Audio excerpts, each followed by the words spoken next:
Smart Startup automatically initializes your instrument, and sets correct initial instrument conditions for Thermo Scientific HPLC and IC instruments.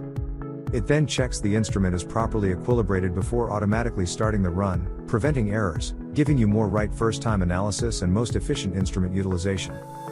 To start your sequence, select Start with Smart Startup from the Start button. After a ready check to confirm the sequence will run without errors, the Smart Startup will begin. Click on the instrument to open its own window. The warning bar pauses the operation till the purge valve is opened, and pauses again for the purge valve to be closed. There is a specific ePanel tab for startup, where each module's status is shown, and the monitored parameters are updated in real time. Once the column oven temperature is ready, the pump ramps up the flow. The retention time counts down for the equilibration phase.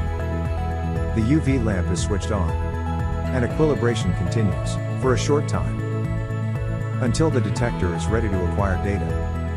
Key parameters are monitored, such as pump pressure ripple, temperatures, and detector noise and drift. Once everything is within specification, the sequence is started automatically. Smart Startup settings are automatically created, but you can edit them in the instrument method. You can disable whole steps, for example purging the pump, or edit individual settings, such as the pressure ripple limit, or the detector noise and drift limits. You can also edit the Smart Shutdown and Smart Standby settings. Smart Startup ensures you get more right first-time analysis.